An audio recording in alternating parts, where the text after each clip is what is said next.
कर्पूरगौरं करुणावतारं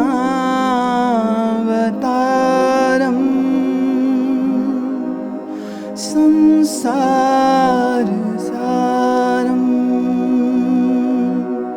भुजगेन्द्रहारं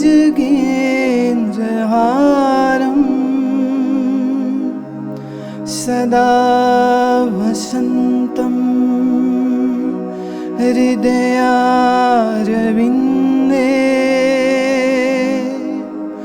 भवं भवानी सहितं नमामि भवं भवानी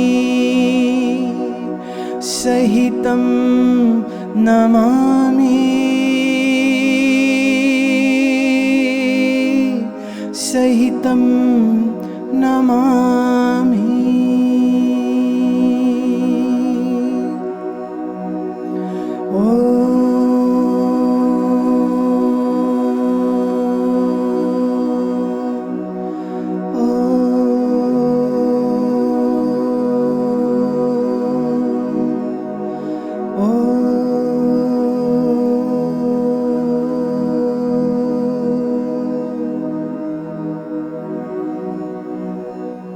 शंभो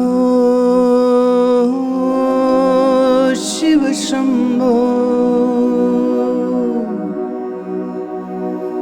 शंभो शिव शंभो।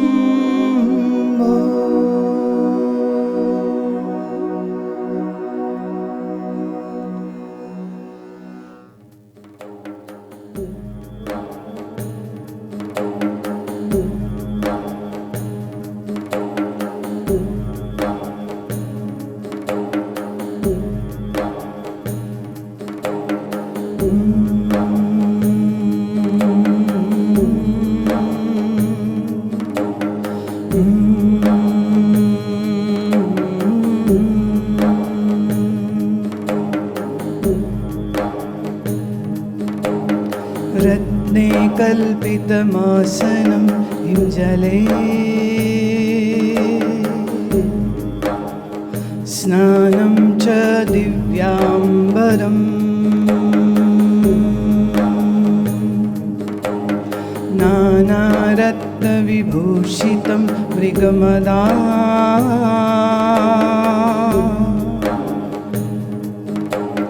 मोदाङ्कितं चन्दनं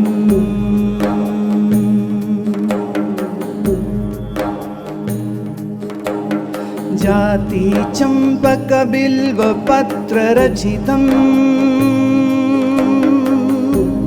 पुष्पं च धूपं तथा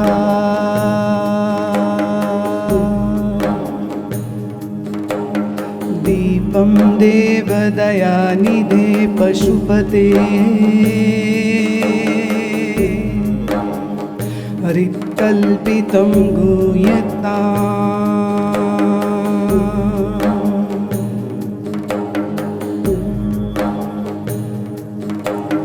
सौवर्णे नवरत्नखण्डरचिते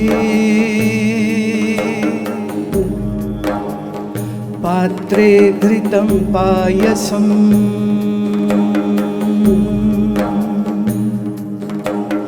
भक्ष्यं पञ्चविधं पयोदधियुतं रम्भाफलं पानकम् शाकानामयुतं जलं रुचिकरम्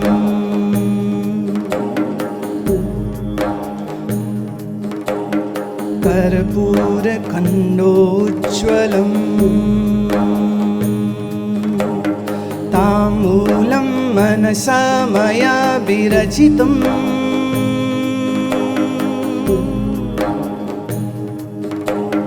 भक्त्या प्रभो स्वीकुरु।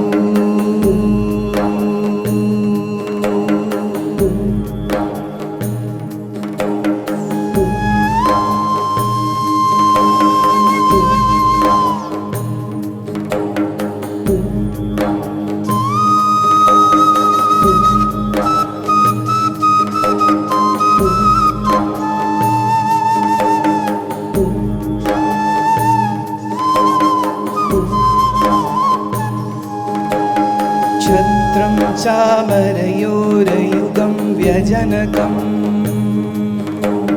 चादर्शकं निर्मलं वीणा भेरी मृदङ्गकाहल्कला गीतं च नृत्यं तथा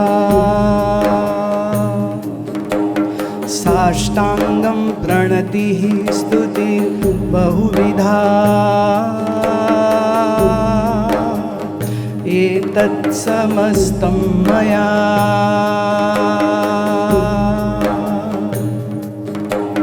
संकल्पेन समर्पितं तव विभो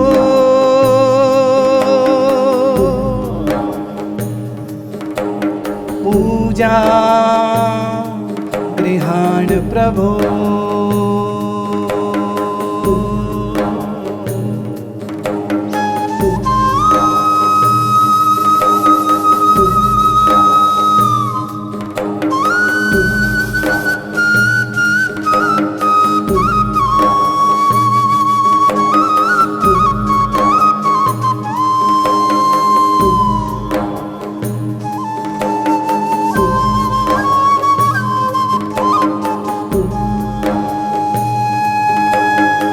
आत्मा त्वं गिरिजामती सहचराः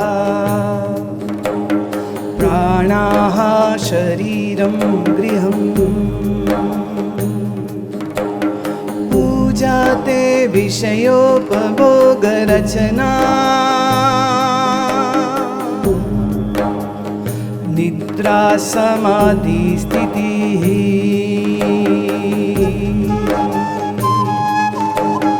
संचारः पदयोः प्रदक्षिणविधिः स्तोत्राणि सर्वा गिरो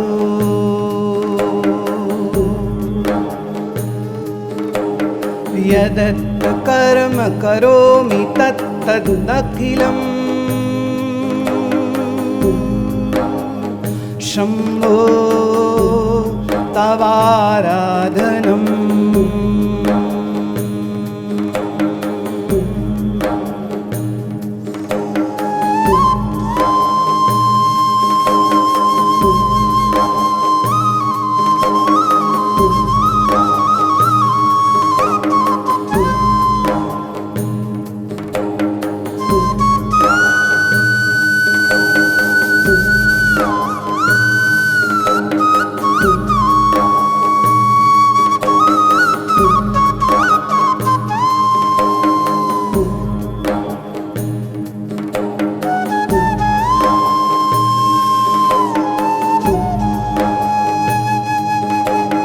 करचरं कृतं वाक्यकायजं कर्मजं वा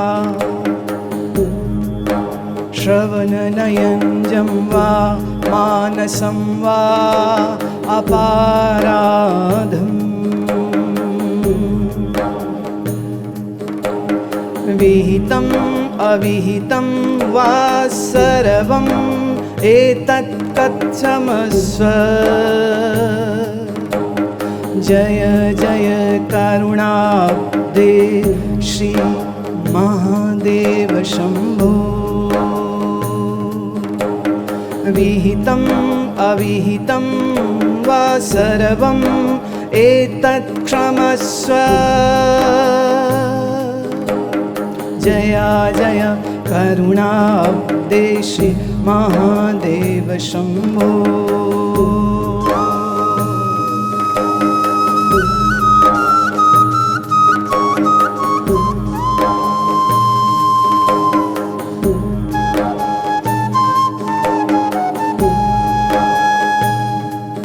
श्री महादेव शंभो।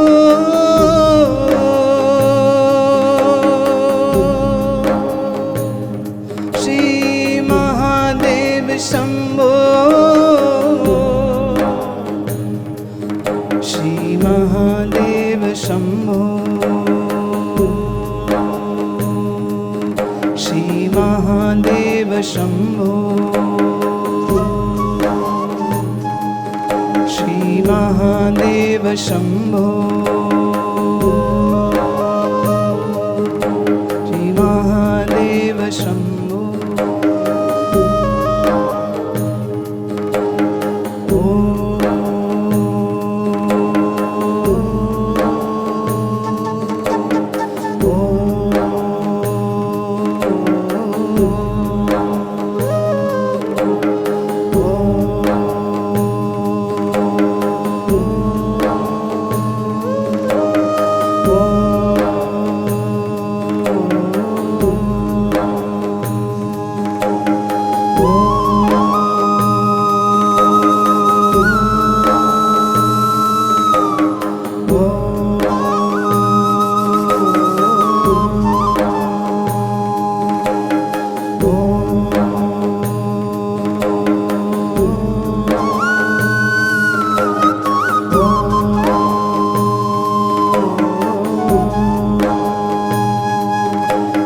महादेव शंभो।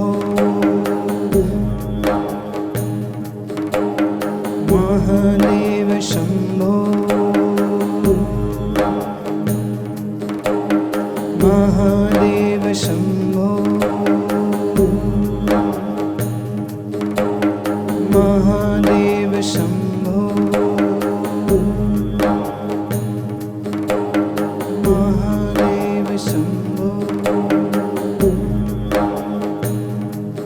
श्री महादेव शंभो।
आदि शंकराचार्य के द्वारा रचित यह स्तोत्र अति सुंदर शिव की मानस पूजा हेतु साधक इस्तेमाल कर सकते हैं। यह आवश्यक नहीं है कि तुम बाहर मंदिर जाओ, जा सको बहुत अच्छा। ये आवश्यक नहीं है कि तुम केदारनाथ या मानसरोवर जाओ तभी आपकी पूजा संभव हो सकती है। श्री आदि शंकराचार्य ने एक ऐसी विधि हमको दी है जहाँ हम अपने मन में मानसरोवर की रचना करते हैं। ये वो विधि है जिसके द्वारा आप अपने मन में केदारनाथ की रचना करते हैं। इस विशेष स्तोत्र को मैंने आज शिवरात्रि के इस पावन पर्व पर इसीलिए चुना है ताकि साधक इस साधना विधि को समझ पाए। सर्वप्रथम साधक की भाव दशा कैसी होनी चाहिए, जैसे महादेव आदिदेव योगी की है, संसार के प्रति अति वैराग्य, संसार के प्रति अति मिथ्या भावना है। महादेव को महादेव कौन बनाता है? उनका वैराग्य, उनकी उपरति, उनकी योग की सिद्धि, उनका अंतर का वह जागरण, उनकी अंतर की यह निष्ठा। समय की गणना हम इस तरह नहीं करते हैं जैसे आप लोग करते हैं। समय की गणना हमारे लिए सिर्फ इतना ही अर्थ रखती है कि ये काल्पनिक है, ये मिथ्या है, ये बदलता है, ये क्षण क्षण परिवर्तित होता रहता है। जो क्षणे क्षणे क्षीयति, जो क्षण क्षण में टूटता जाता है, उसी को क्षण कहते हैं, उसी को पल कहते हैं, उसी को समय कहते हैं। समय की इस गणना में बात यह आती है, प्रश्न जब ये उठता है कि ये महादेव कब हुए, तो कहना पड़ता है आदिकाल में, आदिकाल में। So what does that mean? जब समय भी शुरू नहीं हुआ था, वो जो प्राण की पहली प्रस्फुटना हुई, उस प्राण की पहली प्रस्फुटना से प्रकृति और पुरुष के संयोग से जब ये भूत जगत बनना शुरू हुआ, कह सकते हो महादेव तब से हैं। कह सकते हो आप। जैसे किसी भी सृष्टि को चलाने के लिए, बनाने के लिए, उसकी एवोल्यूशन के लिए the most important thing is सूर्य। अगर सूर्य नहीं है तो जीवन नहीं है, अगर चंद्र नहीं है तो वनस्पति नहीं है। No vegetation can grow in absence of moon. And isn't it amazing कि खुद चंद्रमा के ऊपर कोई वेजिटेशन नहीं है। ये एस्ट्रोनॉट्स ने, अमेरिकन, रशियन, जापानीज और हमारे भारत के महानुभाव एस्ट्रोनॉट्स ने मून पर, चांद पर उतर के देखा, वहाँ सिर्फ खड्डे मिले, पत्थर मिले। लेकिन फिर यह भी एक अद्भुत सत्य है कि चंद्रमा की रश्मियों के बगैर पृथ्वी पर वनस्पतियों में कहीं भी रस का उपार्जन नहीं हो सकता। चंद्रमा के बगैर समंदर में लहरें नहीं उठ सकती हैं, चंद्रमा के बगैर शरीर में परिवर्तन नहीं हो सकते हैं, चंद्रमा के बगैर स्त्री के शरीर में माहवारी नहीं हो सकती है, चंद्रमा के बगैर आपके मन में करुणा, मुदिता, मैत्री की भावनाएं भी नहीं आ सकती। इन पंच महाभूतों से भी पहले कौन? तो कहा वह सृष्टा जिसके संकल्प से ये सृष्टि हुई। वही सृष्टा जब रचना करता है तो उसी का नाम ब्रह्मा है। वही सृष्टा जब पालन करता है तो उसी का नाम विष्णु है। वही सृष्टा जब विनाश करता है तो उसी का नाम फिर शंकर हो जाता है। जैसे मनुष्य के शरीर में एक प्रोसेस जिसको हम कहते हैं मेटाबॉलिज्म। मेटाबॉलिज्म वास्तव में दो प्रक्रियाओं का मेल है, एनाबॉलिज्म और कैटाबॉलिज्म। एक जिससे जीव कोशिकाएं बनती हैं, एक जिससे जीव कोशिकाएं मर रही हैं। उस एनाबॉलिज्म और कैटाबॉलिज्म दोनों प्रक्रियाओं के जोड़ को हम कहते हैं मेटाबॉलिज्म। ऐसे ही भूत प्रकृति का बनना, भूत प्रकृति का पालन होना, भूत प्रकृति का मिटना, इन तीन प्रोसेस को जो अंजाम देता है, ये तीनों प्रोसेस, ये तीनों प्रक्रियाएं जिसके द्वारा हो रही हैं, उसी को हम सांख्य की दृष्टि से पुरुष कहते हैं अथवा ईश्वर कहते हैं, और वेदांत की दृष्टि में हम उसी को माया विशिष्ट चैतन्य कहते हैं। माया उपहित चैतन्य ब्रह्म है, माया विशिष्ट चैतन्य ईश्वर है। जैसे अगर हम उसे अपने ऊपर ले आए तो अंतःकरण विशिष्ट चेतन का नाम जीव है और अंतःकरण उपहित चेतन का नाम आत्मा है। आत्मा माने मैं, शुद्ध मैं। जब अंतःकरण से जुड़ गया मैं, तो अंतःकरण माने मन बुद्धि चित्त अहंकार प्लस आत्मा क्या बना? जीवात्मा।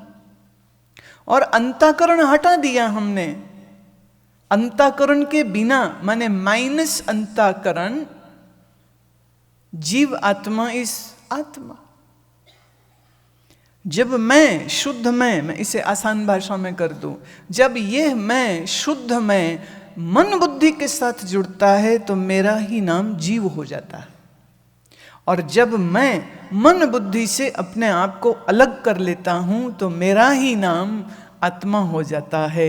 और जिस दिन मैं अपने इस आत्म स्वरूप का बोध कर लेता हूं तो जानता हूं कि जो मुझ में चैतन्यता है, जो मैं सत्य स्वरूप हूँ, जो मैं आनंद स्वरूप हूँ, इस मन की वजह से मेरी सीमाएं दिख रही थीं, पर वो तो कल्पित हैं। सीमा तो सारी की सारी कल्पित है। और कल्पना की इस सीमा को हमने छोड़ा तो फिर आत्मा ही ब्रह्म है। फिर वेद कहता है अयम आत्मा ब्रह्म अहम ब्रह्मास्मि। फिर ये अहम ही ब्रह्म है, फिर यह आत्मा ही ब्रह्म है। लेकिन अगर मन को साइड में नहीं करते हो, मन का जो विशेषण अपने साथ जोड़ा है उसको अलग नहीं करते हो, तो तुम जीव हो। और जब जीव हो तो जन्मना, मरना, भटकना, पाप पुण्य कर्म के सारे बंधन तुम्हारे गले की फांसी में पड़े रहते हैं।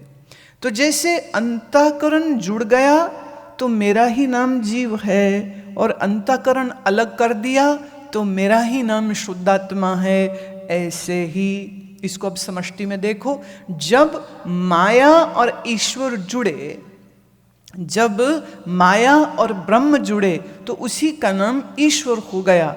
और जब माया को अलग किया तो फिर ईश्वर नहीं, ब्रह्म ही है।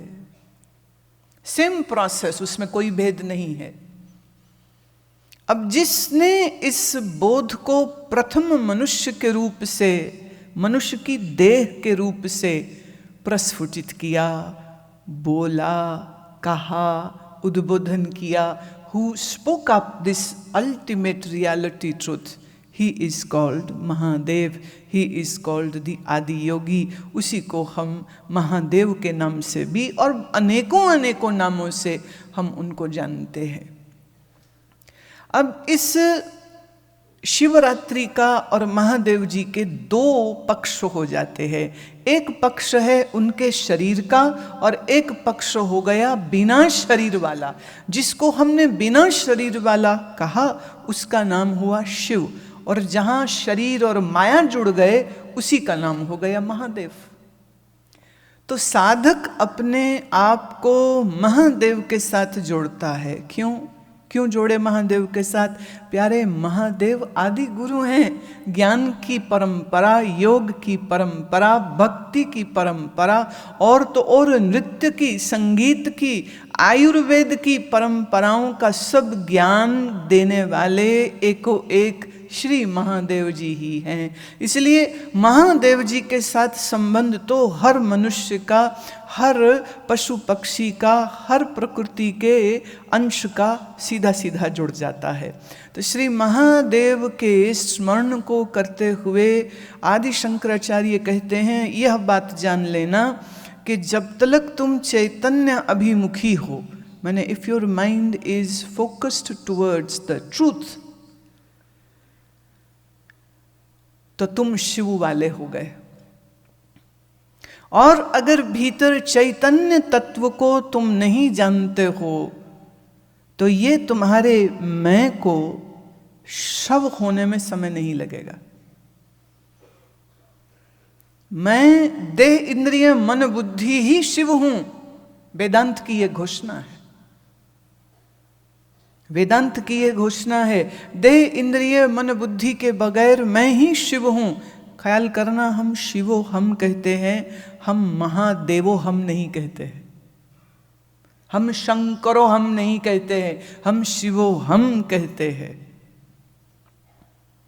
पर ऐसे जो महादेव का भक्त हो गया, जो महादेव की साधनाओं को करता है, वैसा योगी भाव में, प्रेम में महादेव की ही न्यायी अपनी वेशभूषा भी बना लेता है। हमारे भारत में ऐसे योगियों की परंपरा भी है कि जैसे महादेव शरीर पर भस्म लगाते हैं तो वो भी भस्म लगाते हैं, महादेव की जटा है तो वो भी जटा रखते हैं, महादेव के त्रिशूल है तो वो भी बाहर त्रिशूल रखते हैं, महादेव त्रिपुंड लगाते हैं तो वो भी अपने माथे पर त्रिपुंड लगाते हैं। पिछले वर्ष नासिक में जब कुंभ था तो हमारे एक संत बहुत जिद करके कि नहीं नहीं आपको चलना होगा, क्योंकि वहाँ एक महात्मा ने, अघोरी महात्मा ने आपको याद किया है। और वो महात्मा ने ये कहा कि अगर मैंने जीवन में कोई तपस्या की है तो गुरु माँ खुद आकर के मुझे यहाँ दर्शन देंगी, और अगर मैंने कोई तपस्या नहीं की है तो वो यहाँ नहीं आएंगे। मैंने कहा ये बाबा लोग भी बड़े टेढ़े होते, अब देखो कैसी बात कह दी। तो मुझे फिर जाना पड़ा, मैं गई। तो नासिक में वहाँ नदी के तट पर उन्होंने अपना हवन कुंड बना रखा था जहाँ पर वो रहते थे। मैं मिली उनको, उनका भाव, उनका प्रेम, उनकी श्रद्धा तो देखने योग्य थी। तपाया हुआ शरीर तांबे जैसा, ये बड़ी बड़ी जटा और ऐसी बड़ी बड़ी लाल आंखें और गर्जना करती हुई आवाज। मुझे रास्ते जाते में स्वामी जी कह रहे थे कि वो बड़े क्रूर स्वभाव के हैं और बहुत कठोर तपस्वी हैं, और सब लोग उनका बड़ा सम्मान भी करते हैं और कुछ सब उनसे डरते भी हैं। मैं अच्छा, पर जब हम लोग वहाँ पर पहुँचे तो मुझे तो वो एक बच्चे के जैसे लगे। उनका जिस प्रकार मेरे प्रति व्यवहार था, खड़े रहे, बैठे ही नहीं। बोले मैं तो आपके बराबर नहीं बैठ सकता हूँ। मैंने कहा महात्मा ऐसे मत करिए, आसन ग्रहण करिए। अपना मृगछाला वाला आसन मुझे दे दिया कि आप यहाँ विराजो, खुद खड़े हो गए।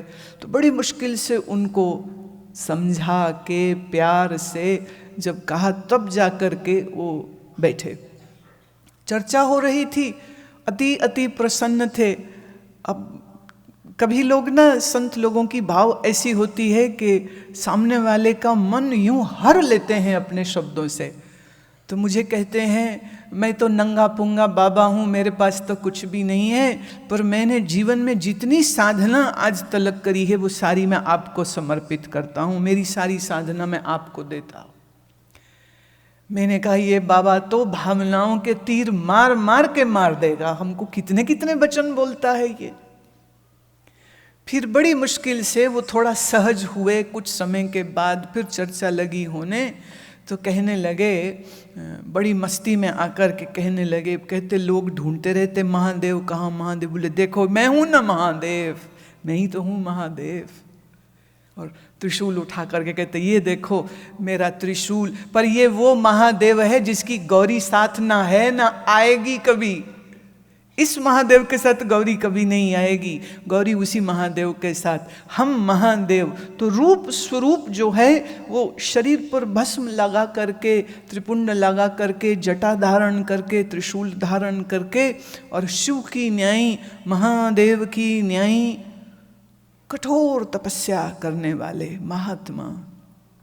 ऐसे योगी, ऐसे महात्माओं का सच कहूँ तो दर्शन करके मैं कृत्य कृत्य हो जाती हूँ, मैं धन्य धन्य हो जाती हूँ कि आज के इस कलयुग में किन्हीं अच्छे महात्माओं का मिलना बहुत कठिन हो चुका है, बहुत बहुत कठिन हो चुका है।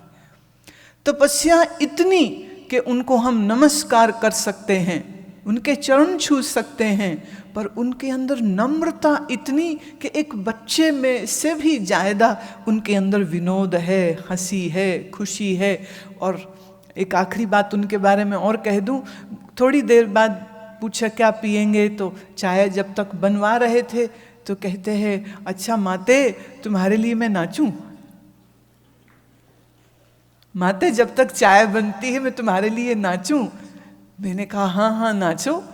फिर कहते यहाँ तो जगह बड़ी थोड़ी पड़ जाएगी, मेरा नाच तो तांडव हो जाएगा, सब टूट फूट जाएगी कुटिया, किसी खुली जगह में नाचूंगा मैं, पर नाचना मुझे अवश्य है। मैं इतना मस्त हूँ, मुझे समझ नहीं लग रहा, आनंद में मैं इतना खो रहा हूँ, मेरे आनंद की कोई सीमा नहीं है। तो उनका जो परिवेश है, जो उनका वस्त्र, जितना उन्होंने एक छोटी सी अंगोछा जैसा, धोती जैसी घुटने तक की बांध रखी है, पूरा शरीर खुला है, और कहते हैं हमारे महादेव तपस्वी तो हम भी तपस्वी।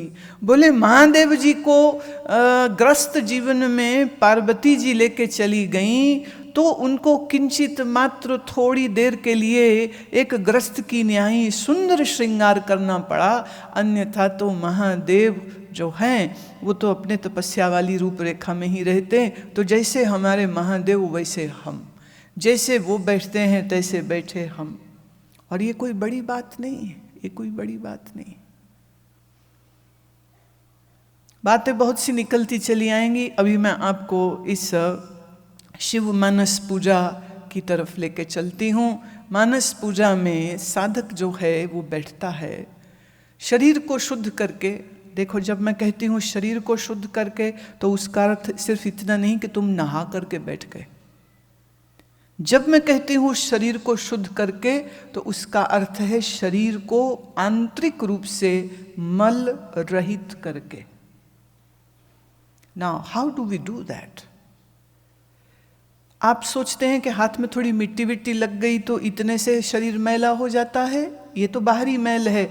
मैं बाहरी मैल की बात नहीं कर रही हूँ, मैं आंतरिक मैल की बात कर रही हूँ। साधक पहले शरीर की आंतरिक मल को दूर करे। आंतरिक मल क्या होता है? अगर तुम्हारे आंतों में मल है, माने if you are constipated, you are not set for doing any sadhana. जिसके कब्ज है, जिसके आंतों में मल है, जब ऐसा साधक बैठने की कोशिश करेगा, उसको बहुत जल्दी नींद आ जाएगी, झोंक लग जाएगी। अगर किसी को आंख बंद करने पे ध्यान में बैठने की कोशिश करने में नींद आ जाती है, तो वो जाने कि उसका जो एक्सक्रीटरी सिस्टम है, मल की जो एलिमिनेशन है, वो सिस्टम उसका ठीक नहीं है। इसी कारण से उसको मल अंदर पड़ा हुआ है आंतों में, जिसकी वजह से आलस्य, जिसकी वजह से नींद जो है वो आ जाएगी। दूसरा, अगर मल आपके पेट में है, आमाशय में है, स्टमक में है, in form of acid, hydrochloric acid अगर आपके पेट में अधिक है, तो वो डकार के रूप में, घबराहट के रूप में, जी मिचलाने के रूप में, नौसिया, एसिडिटी, फ्लैटुलेंस इत्यादि इन रोगों के रूप से वो प्रकट होने लग जाएगा। अब पेट की अगर ऐसी हालत होगी तो ऐसे में आप टिक के कैसे बैठ सकोगे? तो इसका अर्थ यह हुआ कि स्टमक में एसिड बिल्कुल न्यूट्रलाइज होना चाहिए। आमाशय में, स्टमक में कोई एसिड, कोई मल नहीं रहना चाहिए। स्मॉल इंटेस्टाइन में, छोटी आंत में अगर भोजन की डाइजेशन सही से नहीं हुई तो भोजन वहाँ सड़ता रहता है। जब वहाँ भोजन सड़ता रहता है तो उसके कारण से एसिडिटी, बर्पिंग, डकारें ये जो है वो चलते रहते हैं।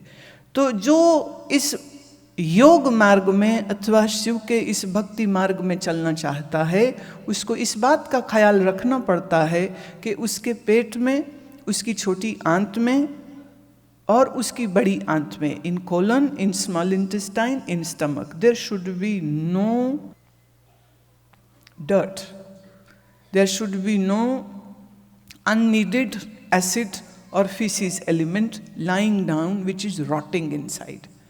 मल रहित होना चाहिए पेट। फिर आ जाते हैं, अगर उसके साइनस ब्लॉक हैं या उसके फेफड़ों में कोई इन्फेक्शन है या उसके फेफड़े कमज़ोर है। देखिए, जब साइनस ब्लॉक होता है तब आपका श्वास ठीक से नहीं चलेगा। जब सांस ठीक से नहीं ले सकेंगे तो फिर प्राणायाम करना तो बहुत कठिन हो जाएगा। प्राणायाम की प्रक्रिया ऐसे साधक से हो नहीं सकती है। नाक ही बंद होगा तो सांस ही नहीं चलेगी, सांस ही नहीं चलेगी तो आंख बंद करके बैठना एक पनिशमेंट हो जाएगी, एक सजा हो जाएगी। अब देखिए, आप हिंदू हैं, मुस्लिम हैं, सिख हैं या ईसाई हैं, देखा जाए तो ये जो बातें मैं इस समय शरीर के तल पर कर रही हूँ, ये सबके ऊपर एक सी लागू होती हैं। आपने आंख बंद करके अल्लाह अल्लाह करना है या वाहिगुरु वाहिगुरु करना है या राम राम करना है या शिव शिव करना है, शरीर का शुद्धिकरण, शरीर का मल रहित होना तो सबके लिए आवश्यक है, सबके लिए एक साथ जरूरी है। अब इसके उपाय क्या है मैं वो भी कहती हूँ। योग मार्ग में अगर आंतों में मल है तो साधक हठ योग की क्रियाओं को करता है, जिसमें शंख प्रक्षालन आ जाता है। आमाशय को क्लीन करने के लिए, स्टमक को क्लीन करने के लिए साधक जो है वह कुंजल क्रिया को करता है, और अपने साइनस, आँखों के, आँख कान नाक और फेफड़े, इस सब एरिया को रोग मुक्त रखने के लिए वो सूत्र नेति अथवा जलधारा अथवा नेति का उपयोग करता है।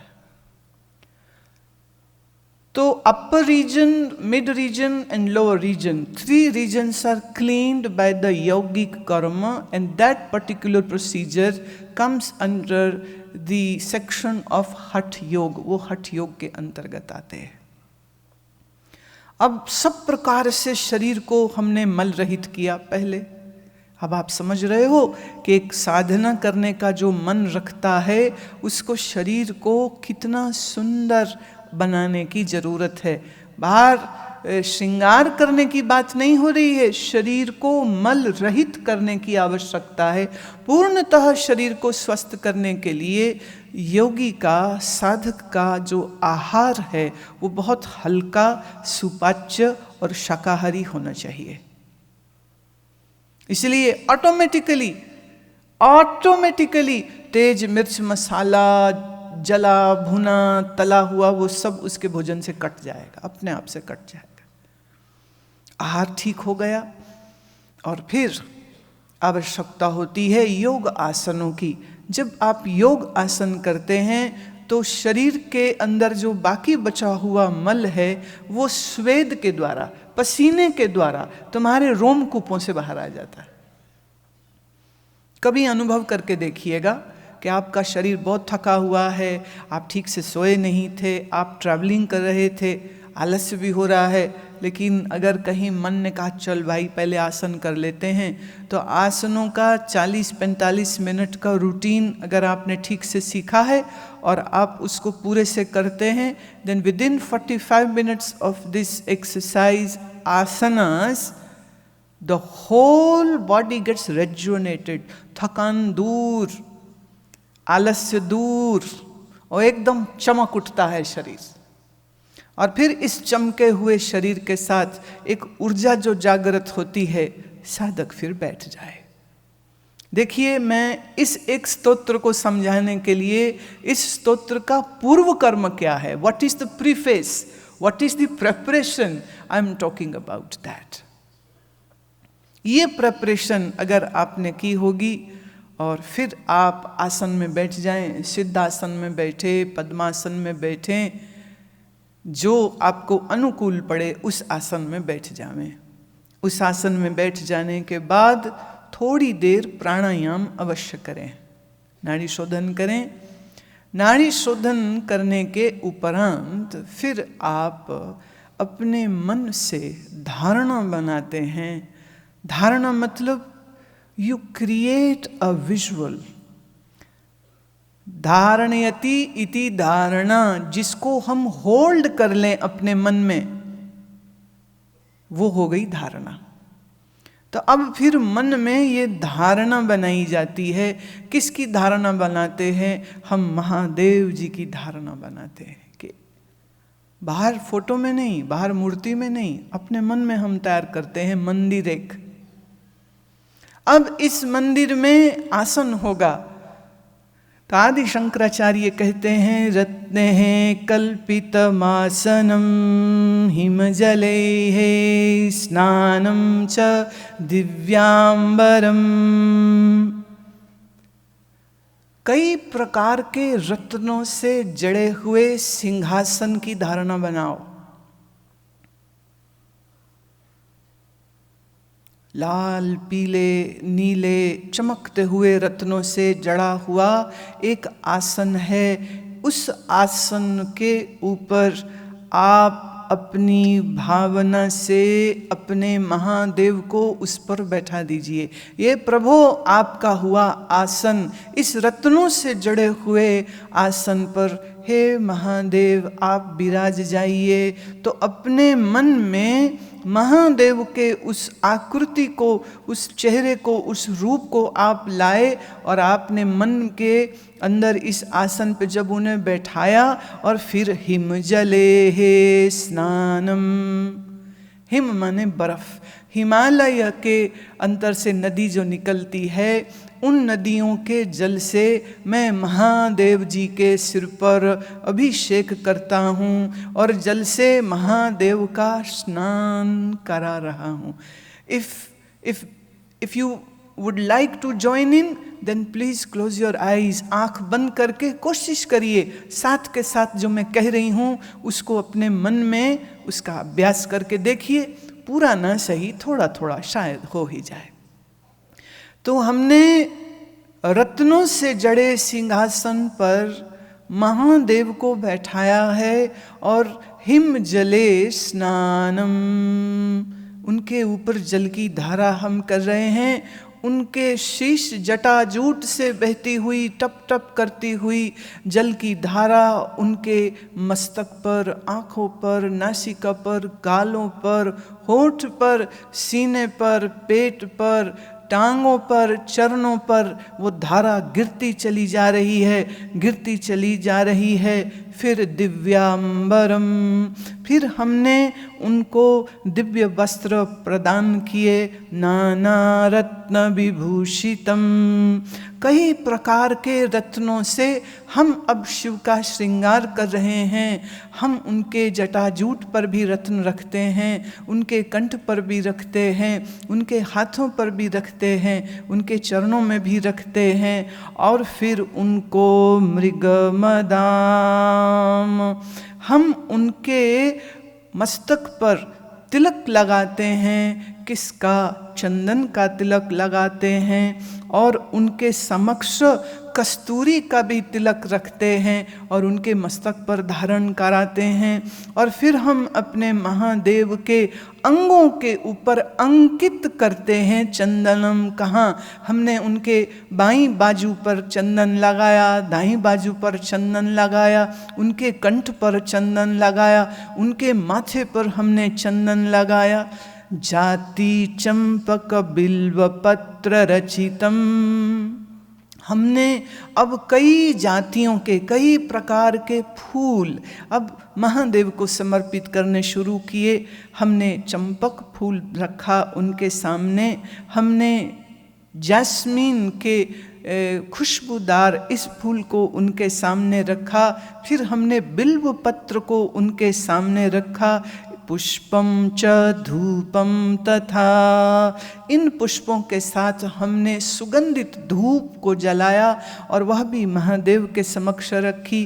दीपम देव दयानिधे पशुपते, दीपक जला करके अपने इस देव के सामने उस दीपक की अग्नि को दिखाया।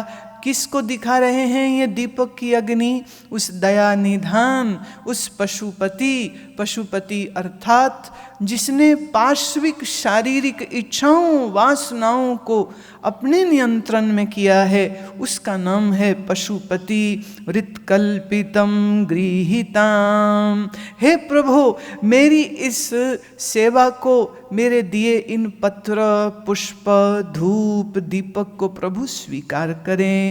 ऋतकल्पितम गृहीताम, इनको आप ग्रहण करिए।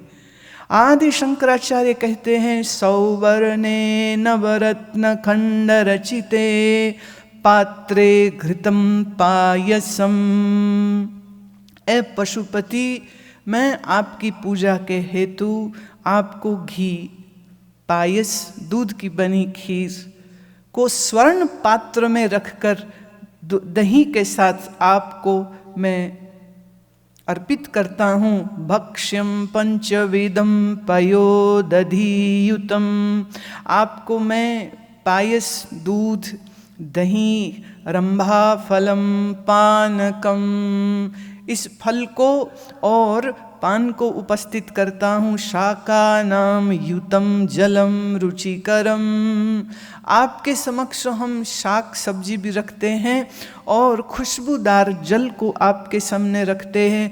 कर्पूर खंडो उज्ज्वलम, और आपके समक्ष हे महादेव हम उज्ज्वल करती हुई, प्रकाश को बहराती हुई कपूर को जलाते हैं, जिसकी महक पूरे वातावरण को सुगंधित कर रही है। तांबूलम मनसा मया विरचितम, आपको भोजन के अंत में हम अर्पित करते हैं पान का वो पत्ता।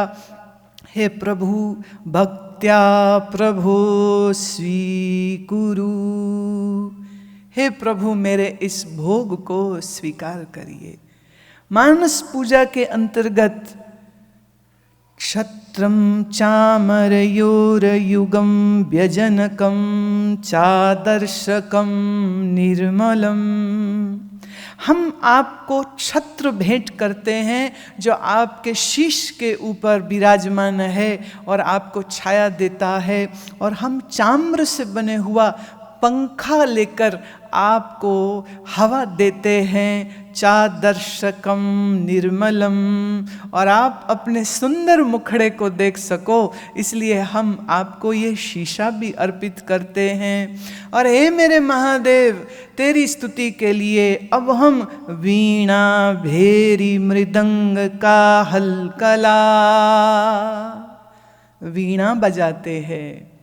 आपके लिए वीणा बजती है, भेरी की आवाज़ उठाते हैं, बजाते हैं जब हम, और काहल एक बहुत बड़ा ड्रम होता है, हम वो बजा रहे हैं। गीतम च नृत्यम तथा, हम गीत गा करके हे शिव आपकी आराधना करते हैं, हम नृत्य कर करके आपकी आराधना करते हैं।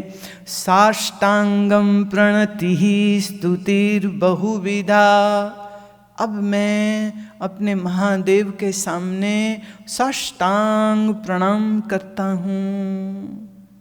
अब अपने मन में आप अपने आप को भी देखो कि महादेव तो श्रृंगार किए हुए पत्र पुष्प के साथ लदे हुए बैठे हैं और रत्नों के साथ सुसज्जित आसन पर विराजमान हैं। अब उनके समक्ष हम प्रणाम कर रहे हैं साष्टांग, और बहुत बहुत प्रकार से महादेव की स्तुति करते हैं।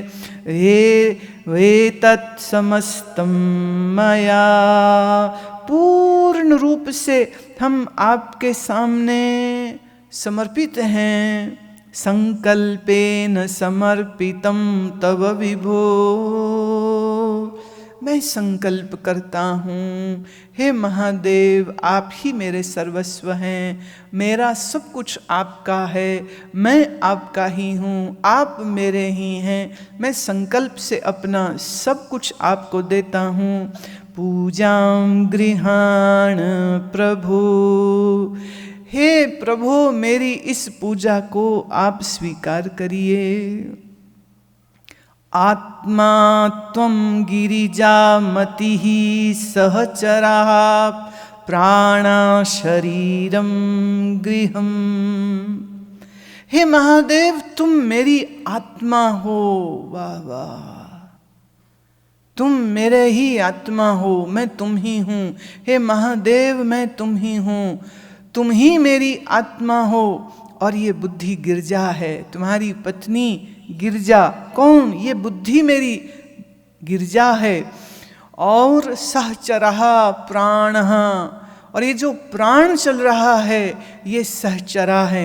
ये जितने भूत हैं आपके संग वह इस शरीर में प्राण बन करके बैठे हैं। शरीरम गृहम, ये शरीर आपका ग्रह है, ये आपका घर है, ये आपका ही मंदिर है। ये कहना शरीर मेरा पाप है, ये कहना शरीर मैं हूँ पाप है। ये शरीर तो शिव का मंदिर है और मेरे इस मन के अंदर गुह्यताम छुप करके इस मन में स्वयं शिव विराजमान है। संचारः पदयो प्रदक्षिण विधि, जब इन पैरों से मैं चलता हूँ तो शंकराचार्य कहते हैं ये मेरे पैर चलते नहीं, महादेव तेरी प्रदक्षिणा करते हैं। स्तोत्रानि सर्वा गिरो, जब मैं मुख खोल के कुछ बोलता हूँ तो आपकी स्तुति ही निकलती है। हे शिव, मेरे जुबान से जो शब्द है वो सिर्फ तेरी स्तुति के लिए है। यद्यत् कर्म करोमि तत्तदखिलम्, जो भी कुछ मैं काम करता हूँ शरीर से, इंद्रियों से, मन से, वह सब तत्वरूप तद्रूप अखिल शंभो तेरे लिए ही करता हूँ। शंभो तब आराधनम, तेरी आराधना के लिए ही मेरे शरीर, मेरे इंद्रिय, मेरा मन, मेरी बुद्धि सब कार्य करती हैं। तुम ही मेरी आत्मा हो।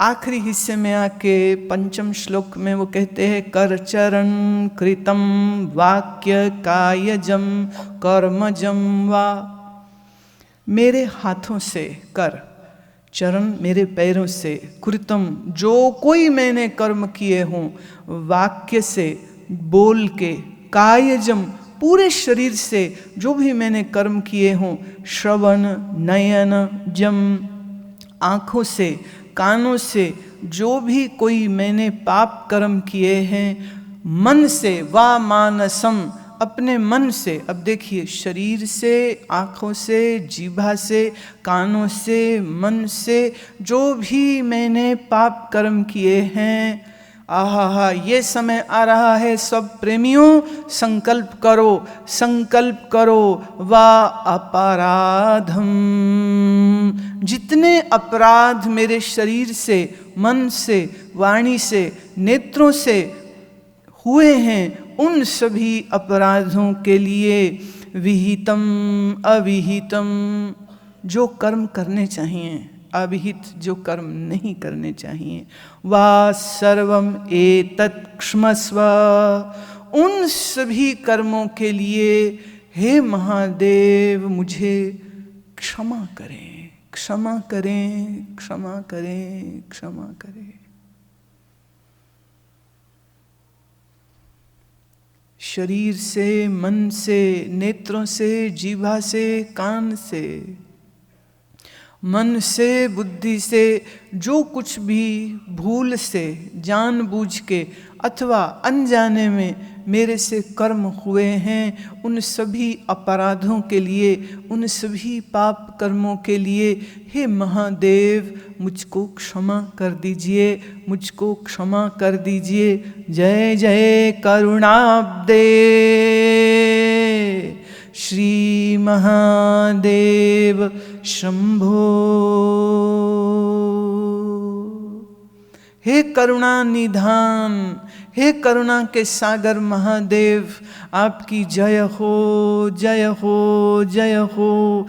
हे महादेव, हे शंभो, हम आपकी आराधना करते हैं, हम आपके समक्ष नतमस्तक हैं, हम आपके हैं, आप हमारे हैं, आप ही तो मैं बन करके अंतर बैठे हो। आत्मा त्वं गिरिजामतिः सहचराः प्राणः शरीरं गृहं पूजा ते विषयोपभोगरचना निद्रा समाधि स्थिति।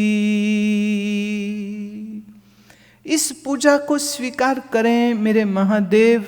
जब मैं संसार के साथ इंटरेक्ट करता हूँ, इंद्रियों से, शरीर से, मन से, तो वह भी तेरी ही पूजा है। और शंकराचार्य का ये अद्भुत अद्भुत संकल्प है, अद्भुत अद्भुत रचना है, जहाँ वो कहते हैं जब इस शरीर से मैं निद्रा में जाता हूँ तो वह निद्रा भी समाधि जैसी स्थिति को लेकर के आता है।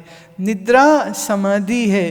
पैर से चलता हूँ तो तेरी प्रदक्षिणा है, और मुख खोलता हूँ तो तेरी स्तुति निकलती है, और नयन खोलता हूँ तो तेरे ही दर्शन हैं, और आँख बंद करता हूँ तो मन में महादेव को विराज कर उनका पूजन करके, उनका ध्यान करके मैं धन्य धन्य हुआ, मैं कृत्य कृत्य हुआ।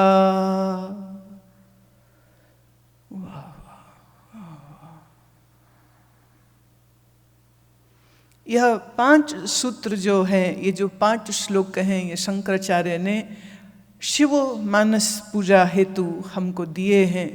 और अगर आप थोड़ा बहुत भी इसका अनुभव कर सके तो सच जानिए, ऐसा नहीं प्रतीत होगा आपको कि ये किसी और की बात हो रही है या किसी और की अनुभूति है। हमारे मन की जितनी जितनी शुद्धि होगी, हमारा मन जितना मल रहित होता है, हमारा शरीर जितना मल रहित होता है, उतना ही जल्दी इस धारणा में प्रवेश करना आसान हो जाता है। अगर आज आपसे पूरे अच्छे तरीके से न भी हो पाया हो तो इसको फिर आप बाद में अपने एकांत में अपनी साधना के समय पर इसको करिएगा। लेकिन ऐसे स्तोत्रों में भावना की बहुत बड़ी कीमत होती है। अगर आपकी एकाग्रता अच्छी नहीं है, अगर आपका मन बहिर्मुखी है, तो आपके लिए ये करना बहुत मुश्किल हो जाएगा। लगेगा अरे आंख बंद करते कुछ दिख ही नहीं रहा। जब कहा, अब देखो, जैसे मैं अगर स्क्रीन पर आपको फोटो दिखाऊं कि ये देखो समंदर, तो तुम्हें समंदर दिखेगा, और आपको तस्वीर में, टीवी की स्क्रीन में जो भी दृश्य होता है वो बिल्कुल लाइव प्रतीत होता है, as if it is really there. जितना अच्छा उसका विजन क्लैरिटी होती है टेलीविज़न स्क्रीन की, जैसे अब LED आ गया, 4 डायमेंशनल टीवी की भी बात हो रही है कि उसमें एक डेप्थ भी दिखाई देती कि जब आप उसे देखें तो लगे सच में ये हमारे सामने है ही। मानस दर्शन की बात यह होती है कि आंख बंद करके जब हमने मन में रत्न हैं कल्पित मासनम, रत्न से जड़े हुए उस आसन पर शिव को बैठाया, तो ऐसा प्रतीत होना चाहिए कि जैसे सचमुच में हम शिव को देख रहे हैं। इसीलिए तो उसे मानस दर्शन कहते, इसीलिए तो उसे मानस दर्शन कहते। मन से ही जिसका दर्शन किया जा सकता है। पर इस मानस दर्शन को करने में हम ये नहीं कह सकते कि शिव जी कृपा करके हमें दिख जाए ना। वहाँ अगर हम एकाग्र हैं, एक अच्छे साधक हैं, तो हमारी कल्पनाशीलता और एकाग्रता इतनी अच्छी हो जाती है कि जैसे ही आंख बंद की और शिव का किया ध्यान, तो ऐसा लगेगा कि साक्षात शिव सामने ही आ गए, साक्षात महादेव सामने ही आ गए हैं। और ऐसा नहीं होगा कि हम आंख बंद करके कुछ कल्पना से कर रहे। जिस दिन आपकी कल्पना सत्य जैसी प्रतीत होने लग जाएगी, जानना अब तुम उच्च कोटि के साधक हो गए हो। अगर इस खुली आंख से देखते हुए जगत को सच मानते हो, सच दिखता है, तो जानना अभी तुम्हारी साधना सही नहीं हुई। किसी ने पूछा, ए योगी तू आंख बंद करके क्यों बैठा रहता है? योगी कहता, बाहर तो सब झूठे, क्या देखूं, कुछ बाहर देखने को है नहीं। पर जब नेत्र बंद करता हूं तो अपने आप को देखता हूं, अपने स्वरूप को देखता हूं। वेदांत निष्ठा में आता हूं तो मैं अपने आप को देखता हूं। और भक्ति मार्ग में हूं अगर, तो जब आंख बंद करता हूं तो भाव से अपने महादेव को किया याद, तो महादेव स्पष्ट सामने सन्मुख होकर के खड़े हैं। अब हमारे ऊपर ये निर्भर करता है कि हम कितनी शुद्धता के साथ अपने शरीर और मन को तैयार करते हैं। ये बड़ी गहरी साधनाएं हैं। इन साधनाओं को करने की तैयारी करने में कभी कभी वर्षों लग जाते हैं। वर्षों ऐसे कि अभी मन में राग द्वेष है, इच्छा वासना है, इसकी पकड़ है, उसकी पकड़ है, मन पकड़ के बैठा है बहुत सी चीज़ों को। पोता पोती से ही बाहर नहीं आता, बेटा बेटी से ही बाहर नहीं आता, खाने पीने के ही झंझट पड़े रहते हैं। कितना पैसा कमा कमा करके रख लिया, चुरा करके भी रख लिया, सरकार को नहीं बताया, उसको भी छुपा के रख लिया। क्या करोगे? मन में पैसे का ध्यान चल रहा है, मन में बेटा बेटी का ध्यान चल रहा है। अब ऐसे मन में शिव का ध्यान कैसे चलेगा? ऐसे मन में तो शिव की आराधना करनी मुश्किल हो जाएगी। इसलिए इस शिवरात्रि के पर्व पर एक संकल्प बनाइए कि संसार की जो पकड़ है, याद रखना वो तभी तक है। मैं कहूँ संसार छोड़ दो, तुम कहोगे छूटता नहीं, पर संसार ने तुमको पकड़ा है कि तुमने संसार को पकड़ा? संसार तो जड़ है, संसार तो जड़ है। जड़ को तुम चेतन ने पकड़ा है, इसलिए तुम चेतन स्वरूप जब संकल्प करोगे, अरे छोड़ दिया क्या? अरे जो कूड़ है, जो जड़ है, जो असत्य है, जो मिथ्या है, एक्चुअल में उसको पकड़ा ही कब था? ऐसे समझो। और आज सपना आप देखो, सपने में आप राजा हो गए हैं, या कहो सपने में आप एक बड़े अमीर व्यक्ति हो गए हो, एक प्रधानमंत्री हो गए हो, एक राष्ट्रपति हो गए हो, आप बहुत बड़े महल में हो, बड़ी सेना है जो आपको सलाम करती है, आपकी सुंदर पत्नी या सुंदर पति है, आपके सुंदर बच्चे हैं, स्वस्थ हैं, आपके पास बड़ा धन है। नींद में सपने में आप देख रहे हैं, आप बड़े खुश हो रहे हैं, और खुशी खुशी में आपने जोर से कहा, अरे वाह, मेरे से बड़ा किस्मत वाला कौन? इतनी जोर से बोले कि नींद खुल गई। नींद खुल गई तो फिर कहाँ गया राजपाट? कहाँ गई सुंदर पत्नी?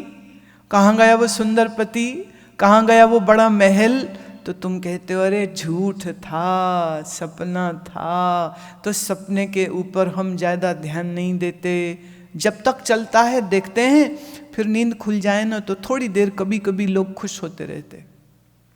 मैं पढ़ रही थी, मुल्ला नसरुद्दीन ट्रेन में सफ़र कर रहा था और बाकी सवारियां भी सामने की बर्थ पे बैठी हैं, उसके साथ भी बैठी हैं। कुछ समय बाद मुल्ला हंसने लग गया, अकेले अकेले अपने आप से ही हंसने लग गया। अब बगैर बात के कोई हंसे तो सब लोग उसे देखे, भाई इसको क्या हुआ?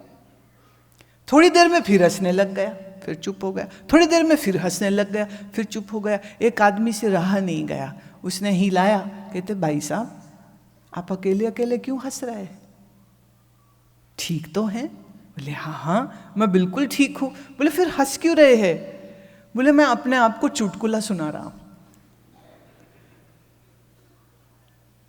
समय तो बिताना है ना, तो मैं अपने आप को चुटकुला सुना रहा हूँ, इसलिए मेरे को फिर हंसी आती है। सब लोग बड़े हैरान हुए, भाई ये भी क्या बात हुई?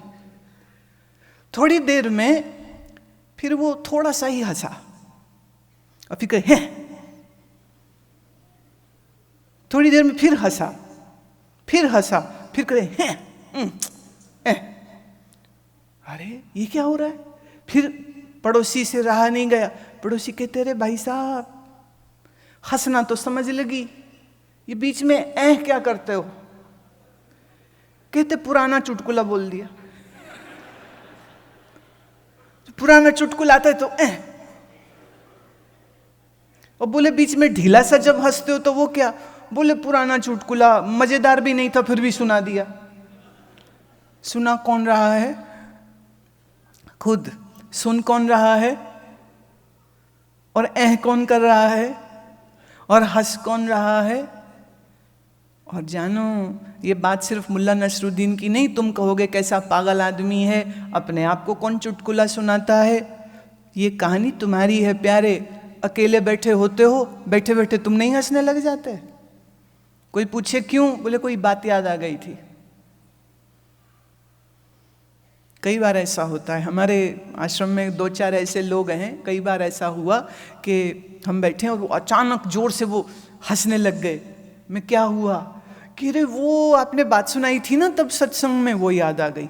मैं सुनाई तब थी, याद अब आई, हंसी अब निकली, तब समझ नहीं आई थी। कि अरे नहीं नहीं, तब भी समझ आई थी, पर वो बात फिर से याद आ गई इसलिए हंसी भी आ गई। कभी देखा तुमने, तुम खुद अकेले अकेले कभी हंसते हो, कभी रोने लग जाते हो, कभी उदास हो जाते हो, किस वजह से? तुम्हारे अपने मन के बने संसार की वजह से। तुम्हें दुखी सुखी तुम्हारा मन करता है, ये बाहर का भौतिक संसार किसी को क्या दुखी सुखी करेगा।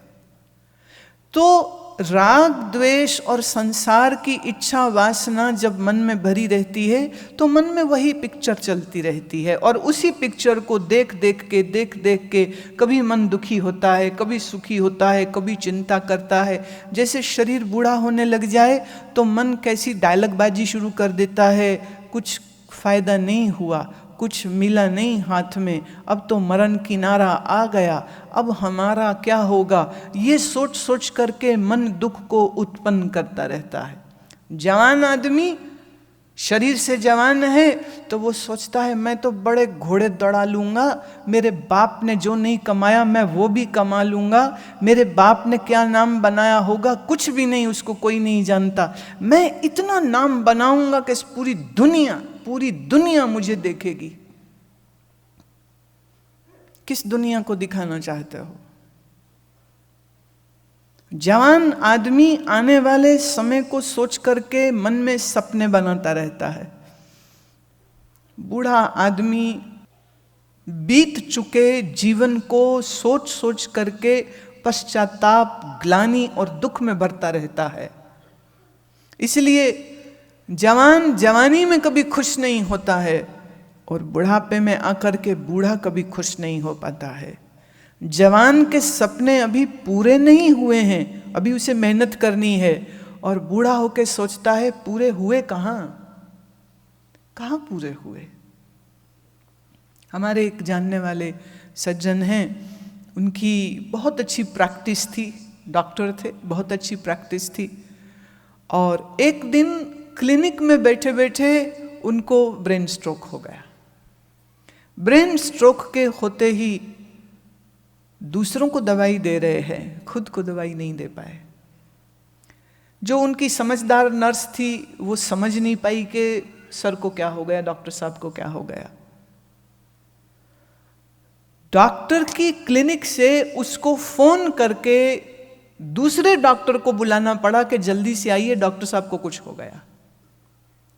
दिल्ली की ट्रैफिक फिर आप जानते ही हैं, ए पॉइंट टू बी पॉइंट जाने में कभी कभी 10 मिनट के रास्ते में भी 1 घंटा लग जाता है, और डॉक्टर को आने में देर हो गई। जब तक वो पहुँचे, ब्रेन क्लॉट में, ब्रेन की इस प्रॉब्लम में जब भी कोई इस तरह का स्ट्रोक होता है, the first 30 minutes are very important.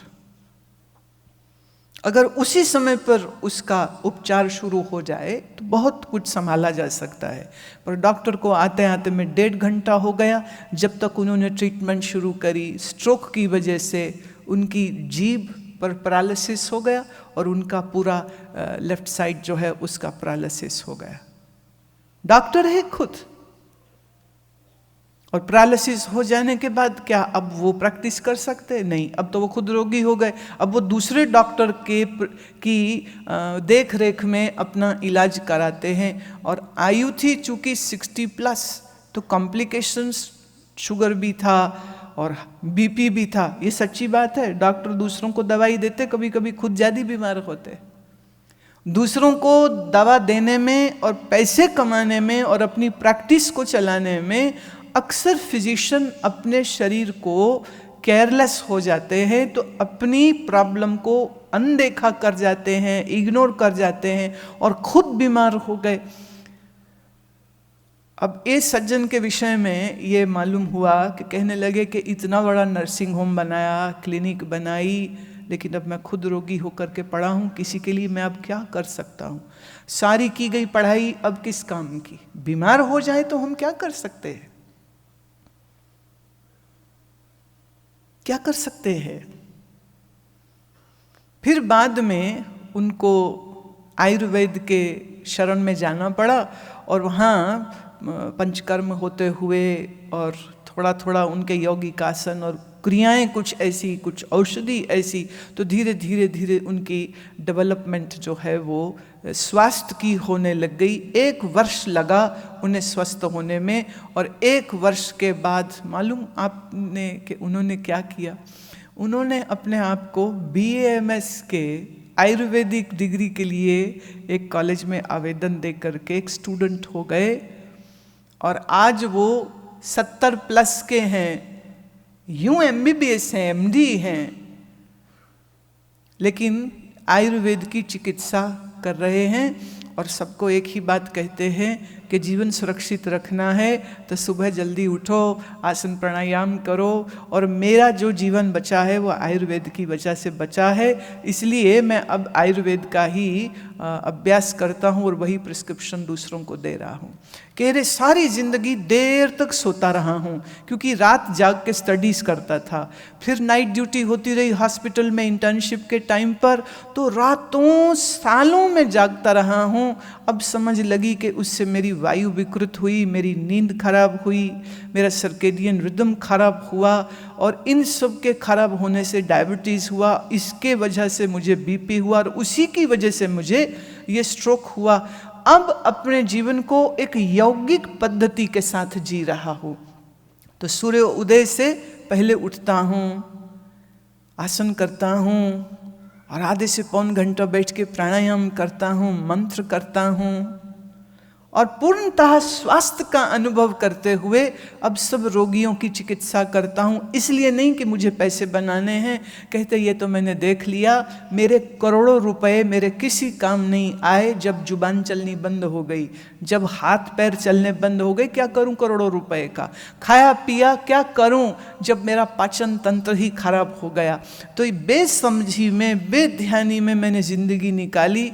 वो कहते मुझे नव जीवन संतों के उपदेश से, आयुर्वेद से मिला है। अब अपने बचे कुचे जीवन को मैं संभालने की कोशिश कर रहा हूँ। ये डॉक्टर आजकल अमेरिका में हैं और वहाँ पर अपनी प्रैक्टिस कर रहे हैं। कुछ वर्ष जब वो यहाँ आकर के पढ़ाई किए हैं, उस पढ़ाई के बाद वो वापस जो है वहीं पर चले गए अपने पुत्र, अपने संतान के पास। अब वहाँ पर रह करके वो कार्य कर रहे हैं। प्रश्न ये उठता है कि बुढ़ापा क्या पश्चाताप के साथ जियोगे तुम? और बुढ़ापा आया खड़ा है सामने,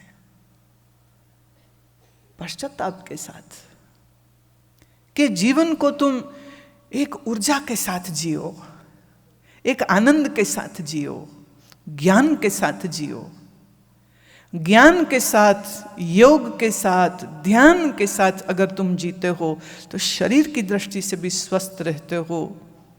शरीर के स्वास्थ्य की एक छोटी सी मैं आपको बात सुनाती हूँ। एक महात्मा से अभी मुलाकात हुई मेरी पिछले दिनों। उन्होंने 12 वर्ष तक नमक नहीं खाया था।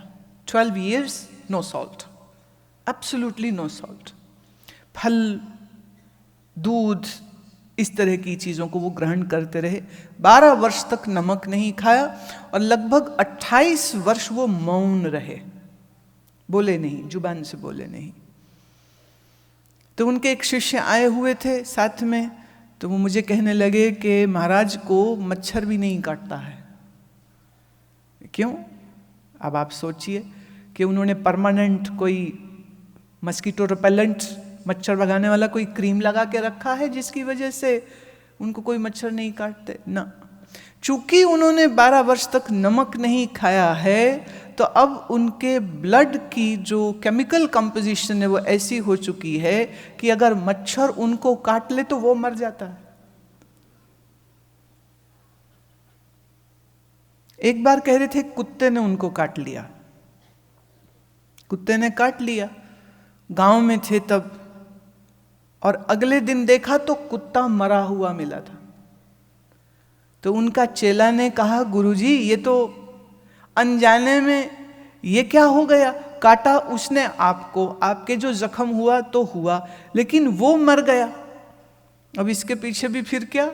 शरीर इतना शुद्ध हो चुका है एक दृष्टि से, और एक दृष्टि से उनके शरीर में ऐसी एंटीबॉडीज बन चुकी हैं कि कुत्ते का काटा उनको जहर नहीं देता है, उनको कोई कष्ट नहीं होता है, बल्कि कुत्ता उनके उस शुद्ध खून को लेकर के मर गया। उनकी एंटीबॉडीज जो शरीर की थी वो कुत्ते के शरीर में जाकर के उसको कष्ट दे गई।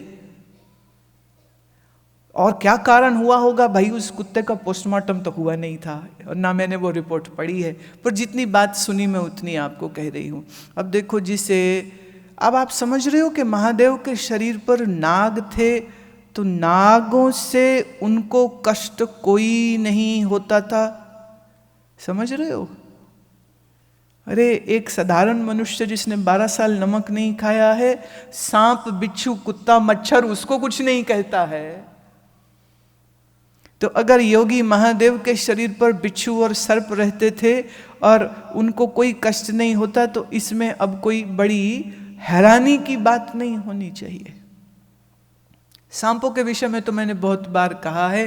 हिमाचल प्रदेश में सोलन के पास एक जगह है सलोगड़ा। सलोगड़े में एक माई रहती थी, एक महिला संत थी। वेश वो पुरुषों का बना के रहती थी, आम हिमाचली जैसे आदमी कपड़े पहनते वैसे कपड़े पहन के रहती थी। गुफा में रहती थी और उनकी गुफा में इतने सांप थे। उनसे जब पूछा गया कि आपको सांपों से डर नहीं लगता है, आपके ऐसे ऊपर से निकल जाते हैं, आप रात सोती वहीं पर हैं? तो उस माई ने कहा, जब मैं इस गुफा में आई मैंने देखा यहाँ सांप बहुत है। तो मैंने उनको कहा कि देखो तुम यहाँ रह रहे हो, तुम्हारे घर में मैं भी रहना चाहती हूँ, एकांत साधना करना चाहती हूँ, अगर तुम अनुमति दो तो मैं यहाँ रह लूँ। किसी ने हंसते हुए कहा, बताओ सांपों के तो कान ही नहीं होते, उन्होंने तेरी बात कहाँ से सुन ली? और आदमी की बात सांप सुनते हो ये तो फिल्मों में या टीवी सीरियल में होता है, एक्चुअली जिंदगी में थोड़ी होता है। पर एक बात बड़ी समझने की है, मनुष्य के पास भाषा है, शब्द है। पशु के पास भाषा शब्द नहीं होते हैं। मनुष्य के पास भावनाएं हैं। और समझिए इस बात को, पशु के पास भी भावनाएं होती हैं। मनुष्य के पास मन है, पशु पंछियों के पास भी मन है। तो मन से मन का जो तार होती है उसमें शब्दों की आवश्यकता नहीं होती। आप देखो छोटा बच्चा जो भी बोलना नहीं जानता है वो रो रहा है, माँ कहती इसको भूख लगी, रो रहा है, माँ कहती नहीं नहीं इसको नींद लगी है, रो रहा है नहीं इसके ना पेट में दर्द हो रही है। अब वो तो एक जैसा रो रहा है, माँ को कैसे मालूम कि इस समय दूध चाहिए, कि कपड़ा गीला है, कि इसको सोना है? उसकी आवाज से माँ को समझ लग जाती है, क्योंकि माँ और बच्चे का मन आपस में मिला हुआ है, एक होता है। तो पशु जगत के साथ मनुष्यों का जो रिलेशनशिप है वो मन से मन का हो सकता है। और मैं तो ऐसे महात्मा को मिली हूं जिनका पेट पालतू शेर था। शेर था, जागेश्वर के जंगल में वो रहते थे, जागेश्वर के जंगल में, उत्तराखंड में। जैसे तुम कुत्ता पालते हो, पक्षी पालते हो, उनके लिए शेर था। और उनकी आवाज पे आ जाता था, वो पुकारते थे तो वो आ भी जाता था। कैसे? मन से मन को राह होती है। तो सलोगड़ा की इस माई ने सर्पों के साथ शायद मन से मन का वो कम्युनिकेशन ऐसा किया। वर्षों वो उस गुफा में रही हैं, वहीं सोई हैं। लोगों को मिलने के लिए बाहर आ जाती थी, कभी बाहर घूमती हूँ, कोई मिल ले तो मिल ले। गुफा में तो लोग डर के मारे जाते ही नहीं थे, उनको कभी किसी सांप ने नहीं काटा है।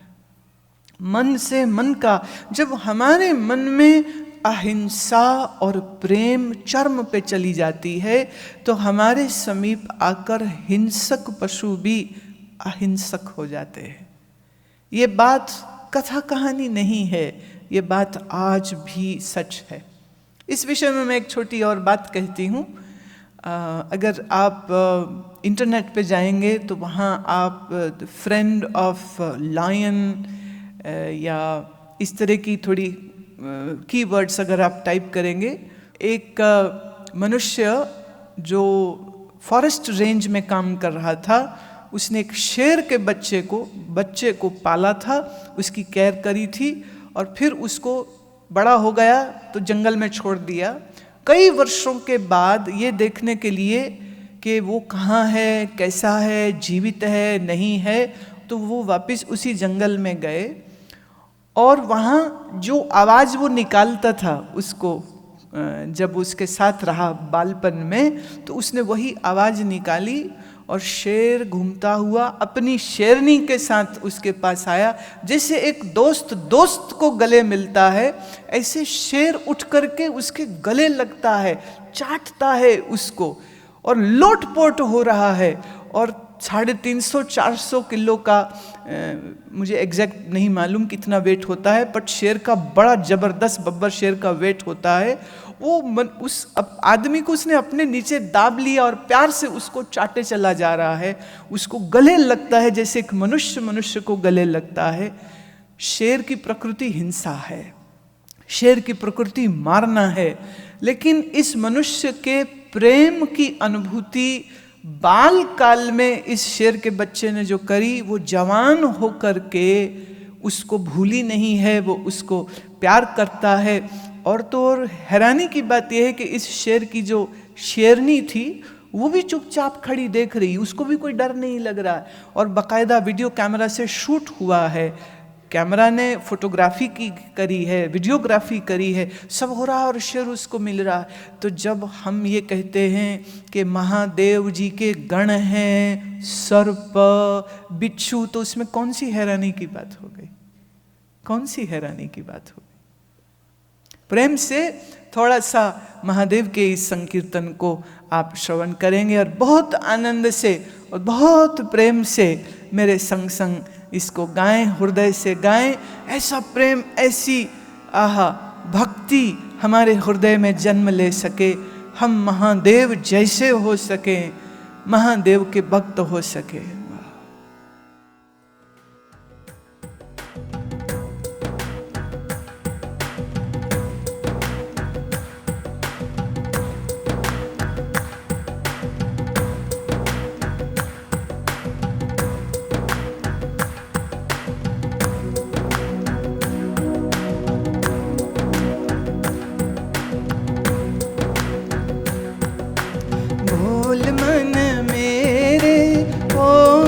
शिवाय बोल मन मेरे ओम नमः शिवाय, बोल मन मेरे ओम नमः शिवाय, बोल मन मेरे ओम नमः शिवाय, ओम नमः शिवाय, हरि ओम नमः शिवाय, ओम नमः शिवाय, हरि ओम नमः शिवाय, शिवाय, ओम नमः शिवाय, ओम नमः शिवाय, ओम नमः शिवाय।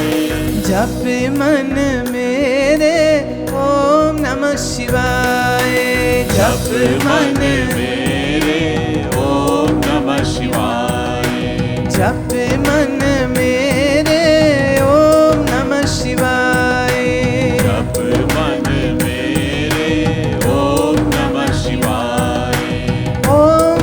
शिवाय, ओम नमः शिवाय, ओम नमः शिवाय, ओम नमः शिवाय, ओम नमः शिवाय, ओम नमः शिवाय, ओम नमः शिवाय, ओम नमः शिवाय। बोल मन मेरे ओम नमः शिवाय, बोल मन मेरे ओम नमः शिवाय, बोल मन मेरे ओम नमः शिवाय, बोल मन मेरे ओम नमः शिवाय।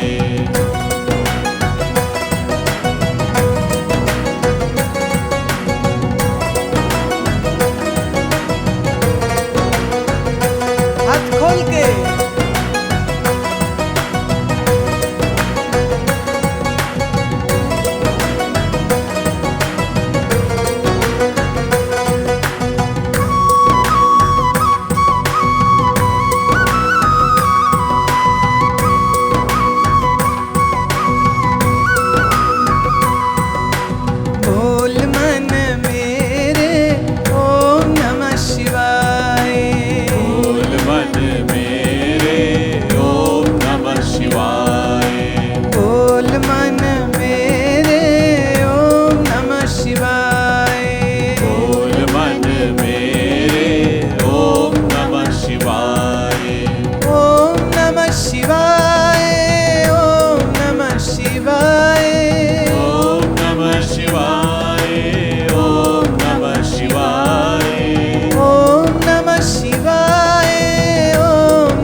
शिवाय। बोल मन मेरे ओम नमः शिवाय। बोल मन मेरे ओम नमः शिवाय।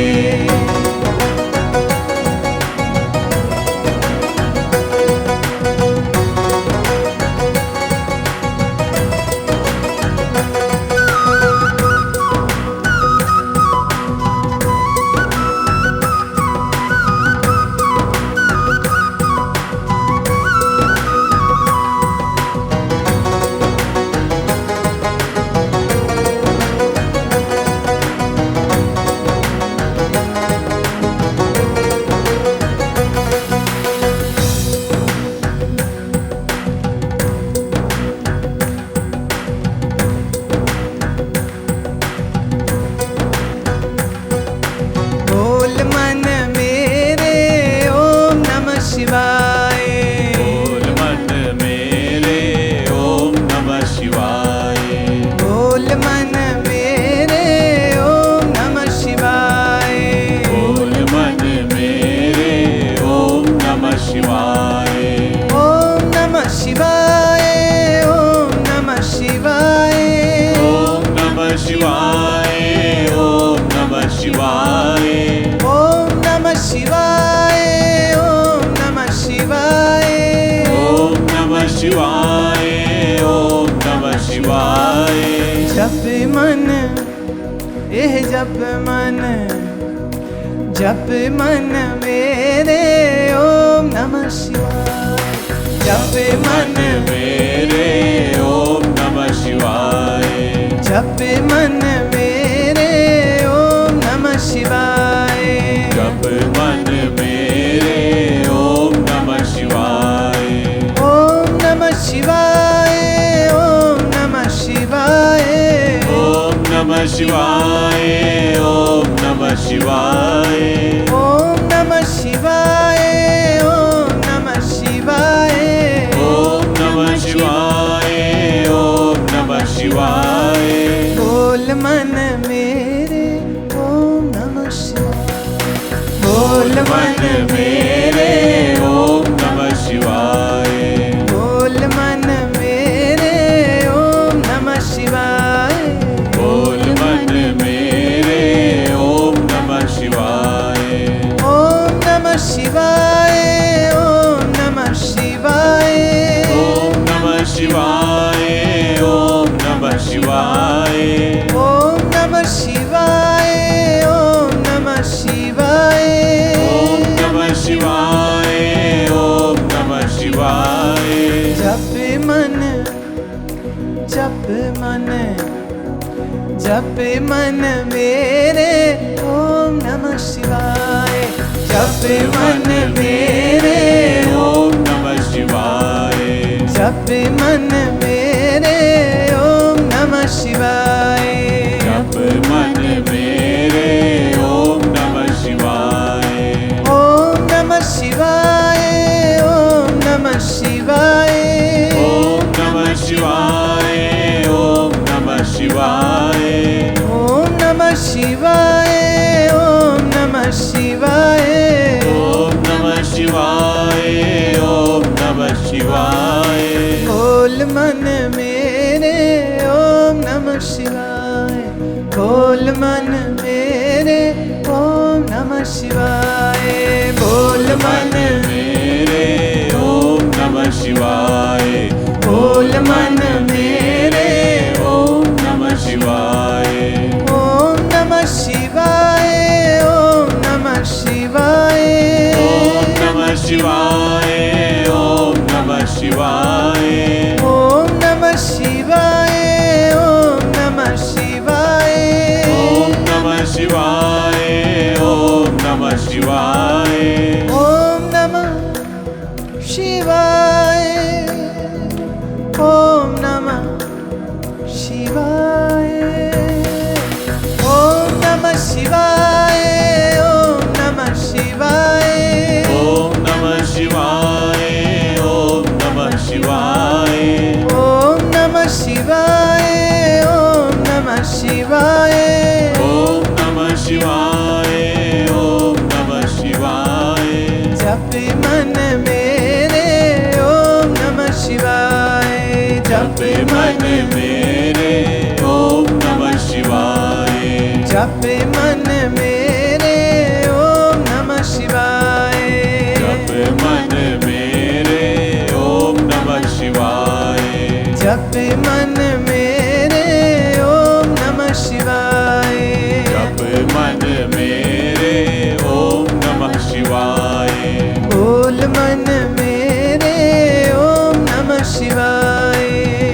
बाबा जोगी एक अकेला बाबा जोगी, बाबा जोगी एक अकेला बाबा जोगी, जोगी एक अकेला बाबा, जोगी एक अकेला बाबा, जोगी एक अकेला बाबा जोगी, बाबा जोगी, बाबा जोगी, बाबा जोगी, जोगी एक अकेला बाबा जोगी, जोगी एक अकेला बाबा जोगी, जाके तीरथ बरत न मेला, ओ जाके तीरथ बरत न मेला, जाके तीरथ बरत न मेला, जाके तीरथ बरत न मेला, जाके तीरथ बरत न मेला। ओ बाबा जोगी, ओ बाबा जोगी, ओ बाबा जोगी, ओ बाबा जोगी।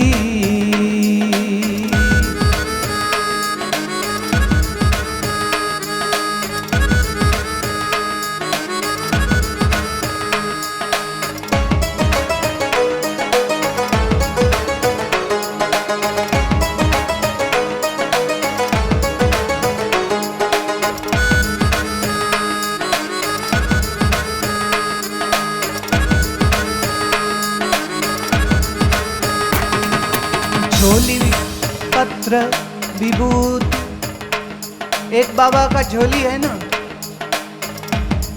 पत्रा है, विभूति है, पर जो वेदांती योगी है ना, उसके पास ना झोली है, ना पत्र है, ना विभूति है। झोली पत्र विभूत न बटवा झोली पत्र, झोली पत्र विभूत न बटवा झोली पत्र, झोली पत्र विभूत न बटवा झोली पत्र। अनहद वेद बजावे, अनहद वेद बजावे, अनहद वेद बजावे बाबा जोगी, ओ बाबा जोगी एक अकेला बाबा जोगी, बाबा जोगी, ओ बाबा जोगी, बाबा जोगी एक अकेला बाबा जोगी, ओ बाबा जोगी, बाबा जोगी। हाँ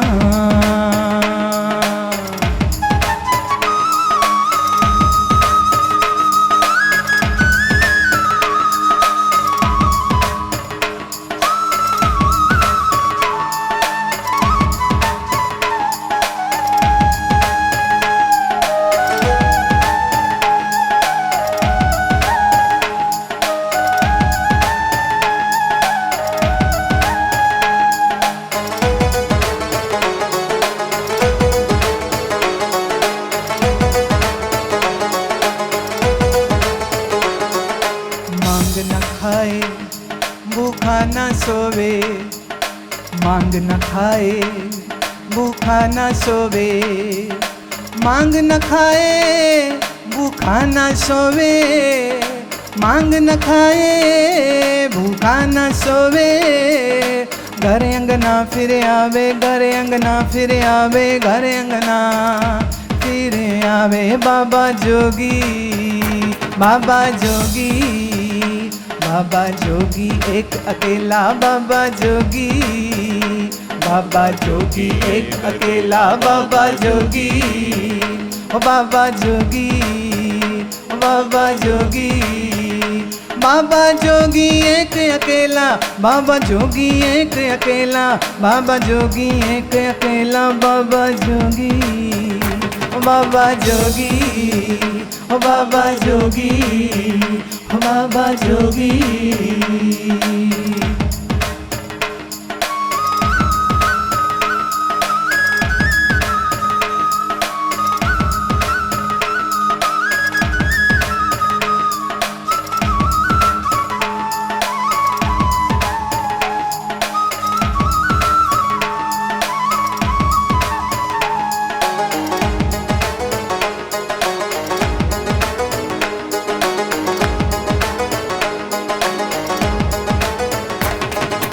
पांच जनों की जमात चलावे, 5 जनों की जमात चलावे, 5 जनों की जमात चलावे, 5 जनों की बात चलावे, 5 जनों की जमात चलावे। ताश गुरु में चेला, ताश गुरु में चेला, ताश गुरु में चेला चेला, ताश गुरु में चेला चेला, ताश गुरु में चेला बाबा जोगी, ओ बाबा जोगी, बाबा जोगी एक अकेला बाबा जोगी, बाबा जोगी एक अकेला बाबा जोगी, ओ बाबा जोगी, बाबा जोगी, ओ बाबा जोगी, बाबा जोगी, बाबा जोगी एक अकेला बाबा जोगी, बाबा जोगी, बाबा जोगी एक अकेला, बाबा जोगी एक अकेला, बाबा जोगी जोगी जोगी बाबा जोगी, बाबा जोगी, ओ बाबा जोगी, ओ बाबा जोगी।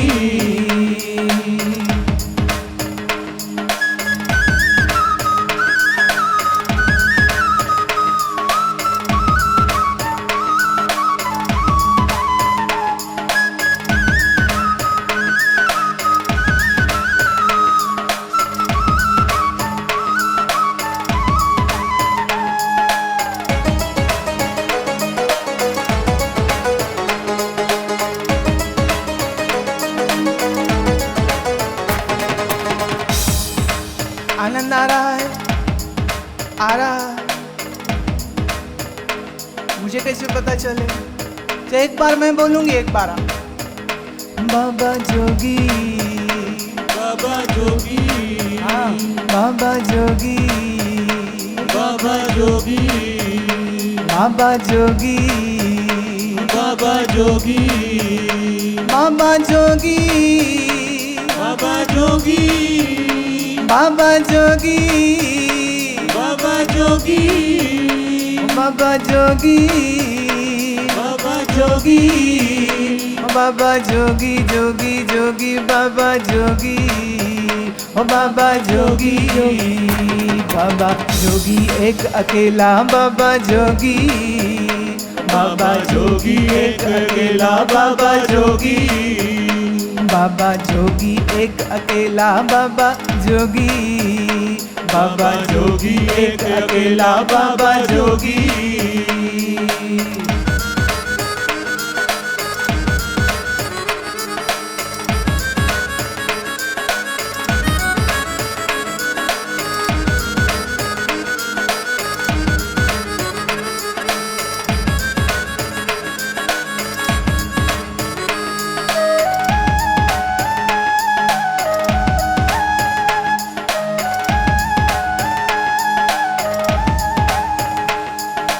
कहे कबीर उन देश सिदाए, कहे कबीर उन देश सिदाए, कहे कबीर उन देश सिधाए, कहे कबीर उन देश सिधाए।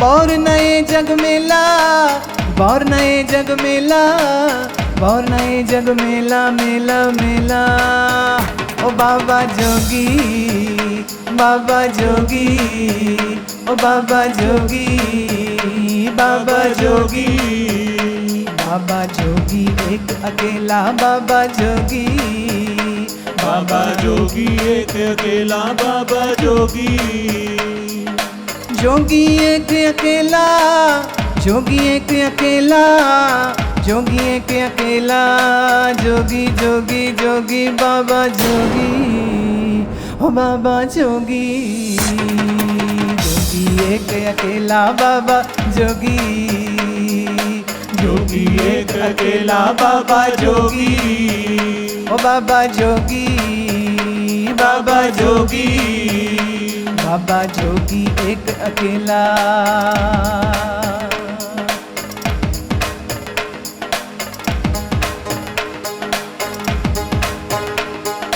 जोगी एक अकेला बाबा जोगी एक अकेला बाबा जोगी एक अकेला बाबा जोगी जोगी एक अकेला बाबा जोगी एक अकेला बाबा जोगी एक अकेला बाबा जोगी ओ बाबा जोगी बाबा जोगी बाबा जोगी एक अकेला बाबा जोगी बाबा जोगी एक अकेला बाबा जोगी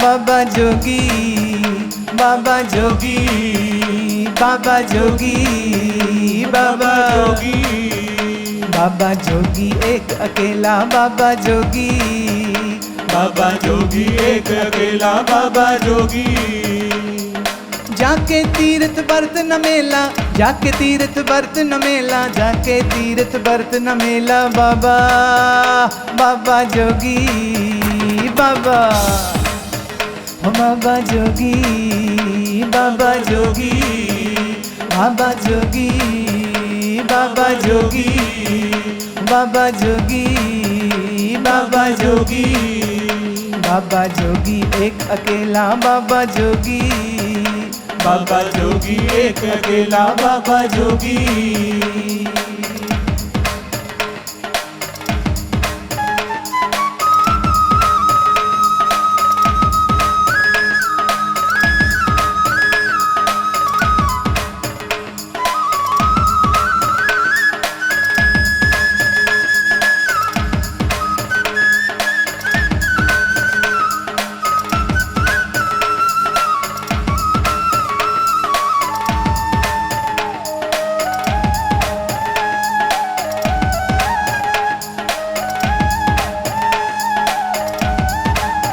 निमाए जोगी बननो जी करदा निमाए निमाए मेरिए माए जूनी जोगिए मेरी माए निमाए जोगी बननो जी करदा निमाए जोगी बननो जी करदा कन्नी मुद्रा में पावा मत्थे तिलक लगावा कन्नी मुद्रा में पावा मत्थे तिलक लगावा पाके जोगी वाला बाणा अपने रब नू मनावा नी माए नी मेरी माए बाबा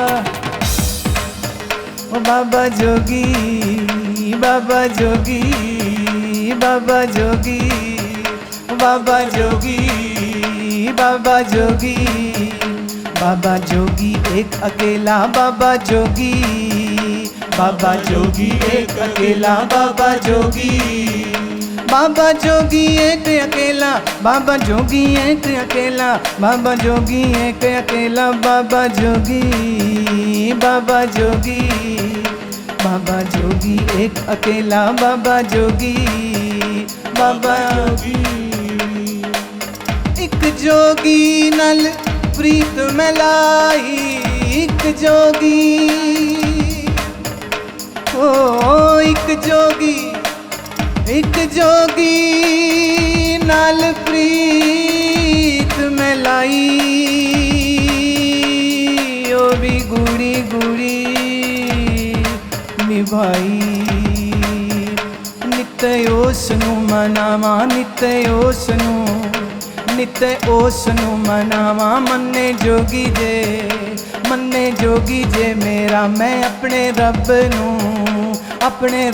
नू मैं पावा बाबा जोगी एक अकेला बाबा जोगी जोगी एक अकेला जोगी एक अकेला जोगी एक अकेला बाबा जोगी, बाबा जोगी, बाबा जोगी, बाबा जोगी एक अकेला बाबा जोगी, बाबा जोगी एक अकेला बाबा जोगी, बाबा जोगी एक अकेला बाबा जोगी, बाबा जोगी एक अकेला बाबा जोगी, बाबा जोगी एक अकेला बाबा जोगी, बाबा जोगी एक अकेला बाबा जोगी।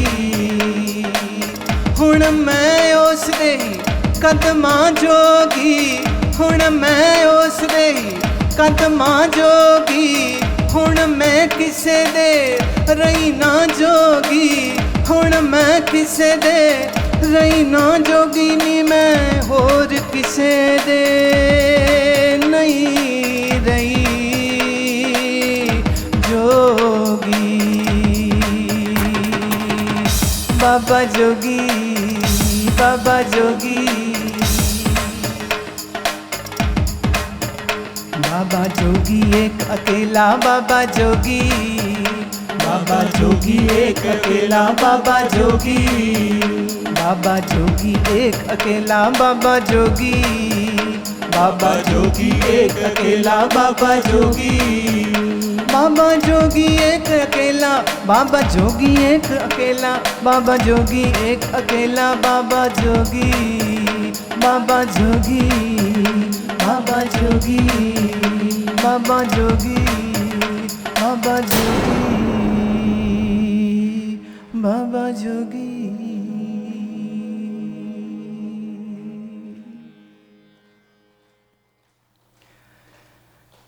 योग के लिए आसन प्राणायाम तो चाहिए, पर योग के लिए सबसे बड़ी चीज़ है निष्ठा।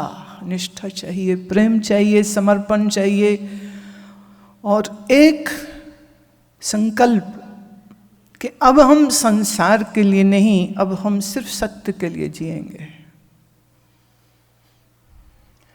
बाहरी बेस वाला जोगी जो है वो भी इसलिए नहीं जोगी बन गया कि उसने जोगी का भेष बनाया, वो भी इसलिए जोगी बनता है कि उसके मन में एक संकल्प आता है कि अब अपने गुरु के लिए जीऊंगा। एक जोगी नलप्रीत में लाई ओवी गूढ़ी, गूढ़ी निभाई, गूढ़ी मतलब गहरी, बड़ी गहरी प्रीत करी है इस जोगी के साथ। अब मैं सिर्फ इसके लिए जीऊंगी, इसके अलावा और किसी के लिए नहीं जीऊंगी। ये जो योग है इसको हम प्रेम योग कहते हैं। एक हठ योग जिसकी बात मैंने पहले करी, अब कर रही हूँ प्रेम योग, जहाँ समर्पण को स्थान है, जहाँ प्रेम को स्थान है, जहाँ अपने हृदय में उस परमात्मा देव के, उस सद्गुरु को परमात्मा देव जानते हुए अपना जीवन समर्पित किया जाता है साधना के लिए, सेवा के लिए। एक ये योग होता है जिसको मैं कहती हूँ सेवा योग। पर योग के बगैर जीवन अधूरा होता है।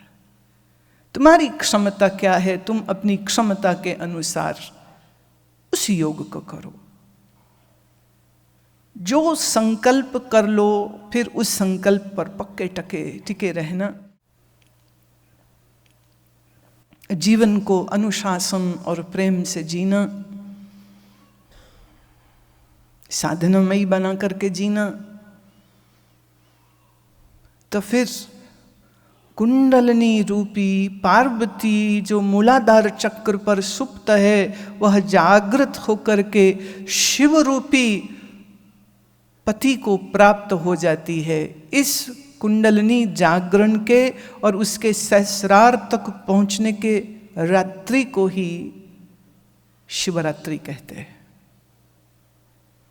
सांकेतिक रूप से, पौराणिक रूप से ये शिव और पार्वती के विवाह का दिन है, लेकिन आध्यात्मिक दृष्टि से ये निर्विकल्प समाधि की प्राप्ति की रात्रि का दिवस है। इसलिए आज के दिन का कुछ विशेष महत्व इसलिए भी हो रहा है कि आज एक तो सोमवार भी है, दूसरा आज शिवरात्रि भी है, तीसरा आज सूर्य ग्रहण भी है। ऐसा विलक्षण योग बहुत समय के बाद बना है। तो मेरा सुझाव है कि आज रात्रि 2 घंटा, 3 घंटा, 4 घंटा, 8 घंटा, जितनी तुम्हारी क्षमता है, आज रात्रि को स्नान करने के उपरांत बस बैठ जाइएगा और जितनी अधिक साधना कर सकते हैं वह आज की रात्रि को अवश्य करिएगा। आज की रात्रि की विशेष इस दिन के महत्व के कारण मैं ये आपको कह रही हूँ, क्योंकि सूर्य ग्रहण भी है और सूर्य ग्रहण के समय पर दान स्नान का नियम कहा गया है। निश्चित ये एक भौगोलिक घटना है, लेकिन इस भौगोलिक घटना का हमारे शरीर पर और हमारे तन पर और हमारे मन पर भी उसका प्रभाव आता है।